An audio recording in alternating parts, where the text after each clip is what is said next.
tonight. In the early to mid 90s, a lot of wrestling gimmicks came from real life jobs and occupations, ranging from a garbage man to a professional hockey player, a taxman to a dentist. Why this was a regular occurrence is anyone's guess, but you could probably put it down to stupid ideas from bad creative. With the WWF trying to move with the times during the Attitude Era, the occupations that superstars had also got updated for a more mature audience. One of these gimmicks was that of a former adult film star, the one and only Val Venis. The term crash TV is used to describe where contemporary media was during this time period. Things like the Howard Stern radio show, Jerry Springer, even South Park. The world of entertainment for the young male demographic was much more crass. The WWF introduced the Attitude Era to move along with the times and update its content to reflect this more contemporary form of entertainment that was doing big numbers across America and Europe. And with this new movement happening within the World Wrestling Federation, new stars would get introduced while veterans would have to update their characters to get with the times. All in all, the Attitude Era was a massive success, with the WWF breaking records at the time.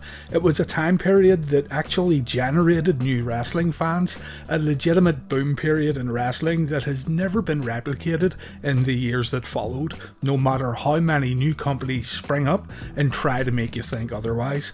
But anyway, the Val Venis character debuted in the Attitude Era. There was probably no other time period when this gimmick could have worked as well as it did, and yes, the gimmick did work. Watching all this stuff back made me think about how many wrestlers today would kill for the reactions that Val Venis used to get during his early days. Seriously, the guy and the gimmick was over in 1998 and 1999. Just watch his old stuff if you don't believe me. So this video then will take a look at the debut of Val Venis in the World Wrestling Federation.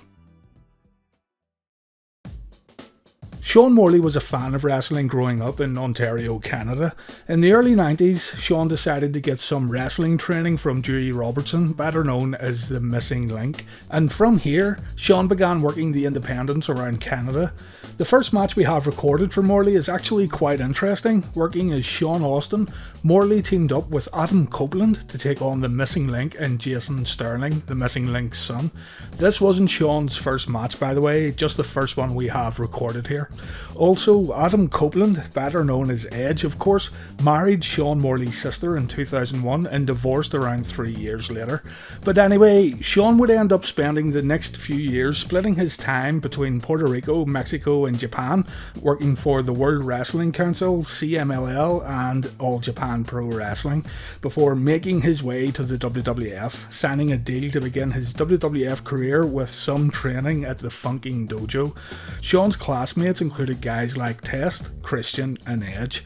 Just before signing this developmental deal with the WWF, Sean Morley worked on WCW Nitro, defeating John Paul in a dark match on the 17th of November 1997.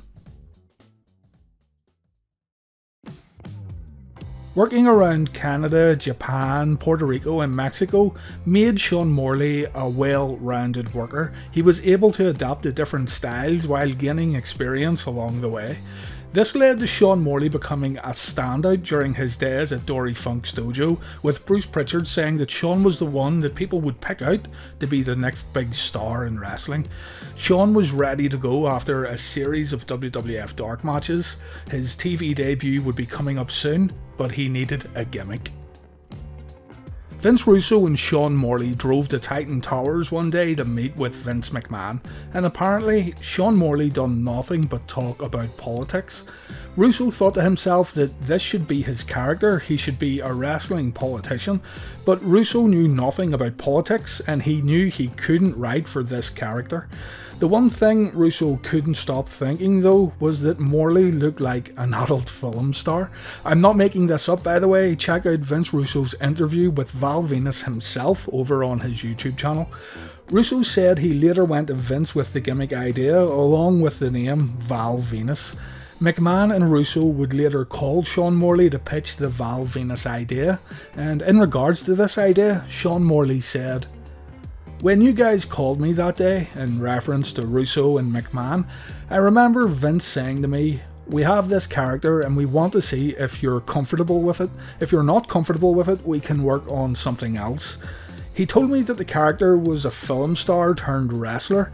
The first thing that went in my head was Hogan has done that, Ventura has done that, the whole Hollywood thing was a little stale. But then Vince came back to me and said the character was an ex-adult film star. Just like that, like a snap of the fingers, I was in. In my head, it was great.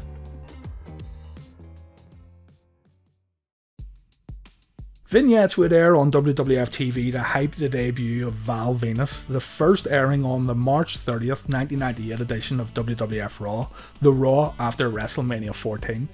The vignettes would air weekly right up until Val's in-ring debut on the 18th of May, so we have around a month and a half of vignettes to get through.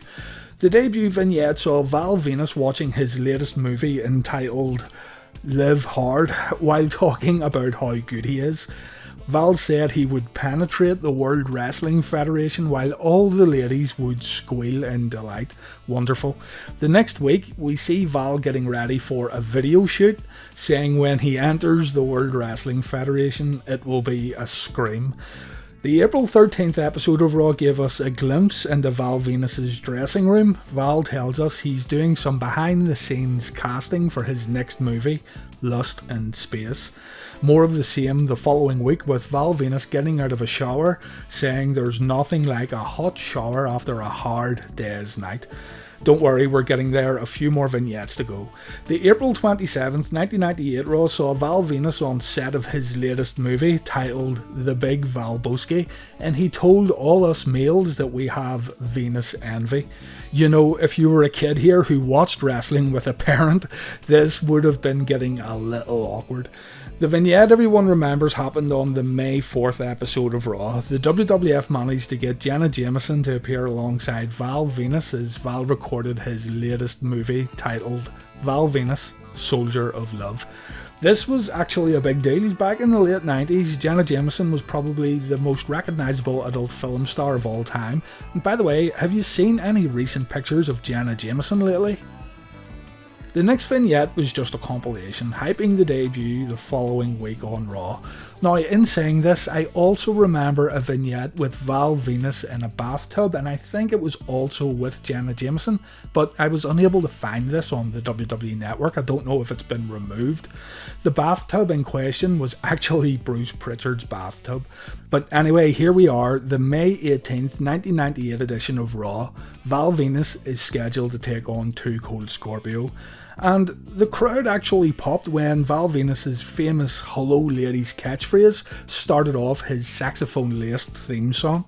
The vignette had actually worked. People were intrigued to see this Val Venis character, and I'm not sure anyone could have imagined that the audience would be so receptive to the gimmick. Again, just go back and watch it for yourself. It's an oddly big pop for a new WWF talent, so yeah, give credit. They done a good job here with Val Venis. His debut TV match here with Too Cold Scorpio was surprisingly competitive. It was a pretty good showdown with Venis getting the win after landing his top rope finishing move, the money shot. Also, just while we're talking about the move, Sean Morley didn't know what a money shot was until months after he first performed the move. Vince Russo had to explain it to him. Sean said that he was incredibly excited to portray Val Venis because he knew it was something that had never been done before, and no matter what you may think of the character, you can't say that Sean didn't go all in with the gimmick. From the early vignettes to his entrance, even his in-ring style of wrestling, Sean Morley became Val Venis, and you have to appreciate that.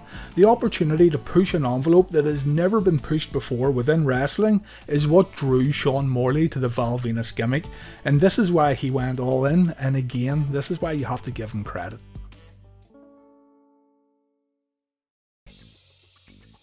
Over the next coming months, Sean Morley would split his time between the WWF and CMLL, working there as Steel and working in the WWF as Val Venis. In the WWF, Val worked mid-card matches while continuing to get the character over with fans by incorporating innuendo-filled promos before his matches. The June 29th episode of Raw though would kick off Val's first storyline, and honestly, it's probably the one he is most remembered for. Val worked against Dick Togo of Kaientai on this episode, a wrestler who was managed by Yamaguchi-san.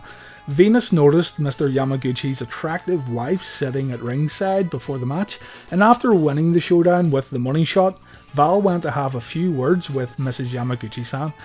The remainder of the Kaientai faction came out to attack Venus, but Val managed to clean house and leave the arena unharmed. The next week though, Kaientai attacked Venus during his match with Dustin Rhodes. Yamaguchi-san and his wife came to the ring, and Yamaguchi-san said that Val Venus is half the man he is before slapping him across the face. Mrs. Yamaguchi-san looked pretty upset about the whole ordeal.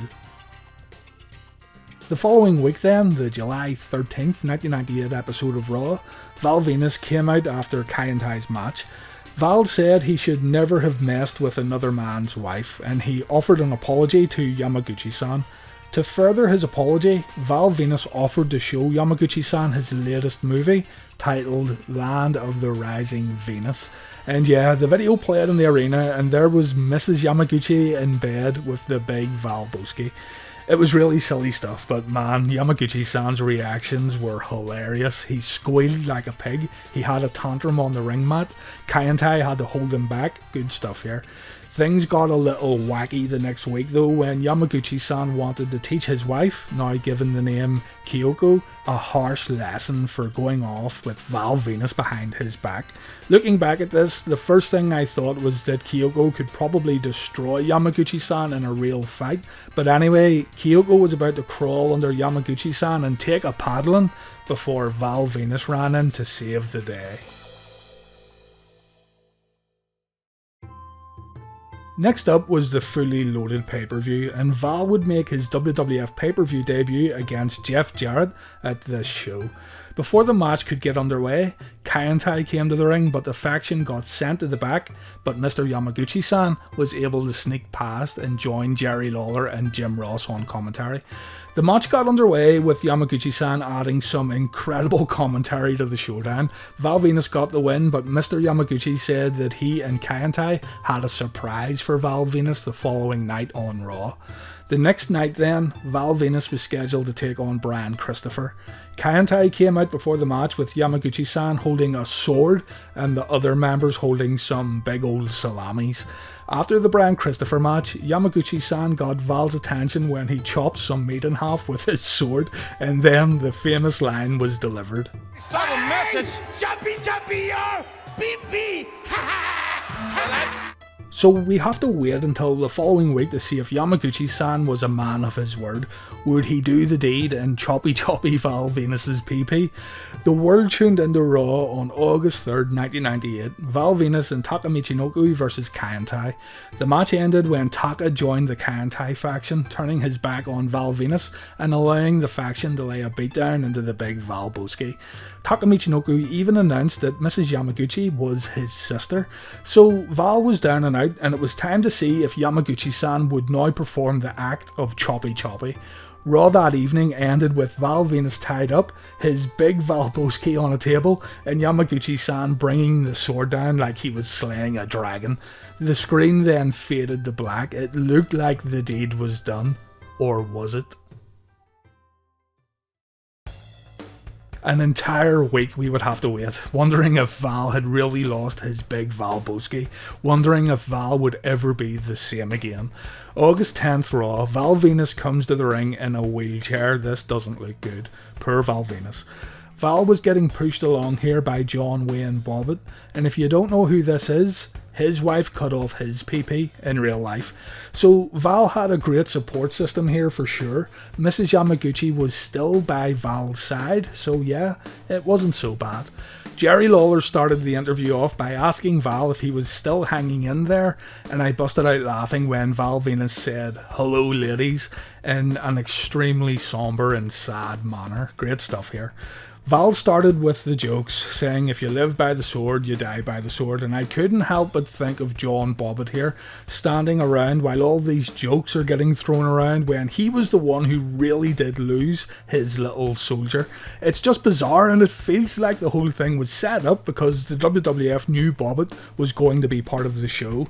Anyway, Val reveals that the big Val Boesky is alive and well, saying that the cold butcher's block caused him to get shrinkage, and his good friend John Wayne Bobbitt cut the lights off at the right time, allowing Val to make an escape, and thankfully he lives to fight another day. Jerry Lawler kept the jokes rolling at Bobbitt's expense before Val Venus dumped Mrs. Yamaguchi, saying no woman is worth this much trouble, as the crowd cheered in approval. Val Venus tossed a battery at his ex-girlfriend as Jim Ross asked, "What does she need that for?" The Attitude Era, eh? You either loved it or you hated it. The next week on Raw, Val Venus was in the semi-main spot, running the gauntlet against the whole Kaientai faction. If Val could defeat Kaientai, he would have time alone with Yamaguchi-san in the middle of the ring. Val defeated 3 of the 4 Kaientai members. He couldn't defeat Taka Michinoku, and after the match, Kaientai led in another attack on the big Val Boesky. Yamaguchi-san and his wife came to the ring. It looked like they were back together. Mrs. Yamaguchi slapped Val, and this caused Mr. Venus to grab a giant water gun and squirt the members of Kaientai and Mrs. Yamaguchi. Jerry Lawler said that the water gun was filled with DNA. The next week, Val Venus faced Taka Michinoku one-on-one, and the story ended with, get this, Triple H coming to the ring and hitting everyone with a steel chair. I'm not kidding. And so ended the storyline that Val Venus is probably most remembered for. I'll admit I laughed so many times while watching this back, and writing the script for this video took way longer than what it should have. In terms of the all-time great storylines in wrestling, this one will never rank up there as one of the must-see angles. It was silly and it was a little far-fetched, but man, it was funny and it was entertaining. Society today, and even the quote wrestling media unquote, wouldn't allow these kind of storylines to go down in modern times because they get offended. Just look at the outrage Jerry Lawler recently created over a line he said on Raw. And this, my friends, is why the Attitude Era and these kind of storylines will never get presented on WWE ever again. Now, don't get me wrong, this is both a good thing and a bad thing. There's pros and cons here to consider, but a lot of people still clamour for the return of the Attitude Era, and it just won't happen. Val's next big pay-per-view appearance was on August 30th, 1998, SummerSlam in Madison Square Garden. The Garden has always been the measuring stick when it comes to audience acceptance. If you can make it there, you can make it anywhere. Val Venus would be opening up the show, getting a shot at D'Lo Brown's European title, and the New York audience were on their feet when Val's theme music played in the Garden. This isn't revisionist history here as much as you may think it is, or as much as you've maybe been conditioned in recent times to think Val Venus was nothing more than a goofy throwaway wrestler. I watch every one of these matches I talk about in these videos, and I can tell you right now that Val Venus was extremely over during his debut year in the WWF. The problem here though, as Val would soon find out, is that his gimmick would kinda put him in a pigeonhole. Even when moving away from the Val Venus gimmick, the history of the character would always be there, meaning he would never truly get away from the adult film star thing, try as he might. Anyway, Val did not pick up the European title during this match, the story here being centered around D'Lo's chest protector that gave him an unfair advantage. The referee stopped the match after Val put on the chest protector and tossed the referee to the other side of the ring. Val got the last laugh though by delivering a money shot to the referee after the match. And this is where I'll end things, and yes, more Val Venus is planned for the channel. Val's next feud saw him get involved with Dustin Rhodes and Terry Runnels. He also began tagging with The Godfather in a tag team known as Supply and Demand, a great tag team name here by the way. And Val Venus also began a feud with Ken Shamrock that involved his kayfabe sister, Ryan Shamrock. There's plenty more of the big Val Boesky to look into, there's championship matches to discuss, and there's also the long requested Right to Censor faction to talk about. And all this will be coming to the channel very, very soon. As always, thanks very much for watching. My heart is racing.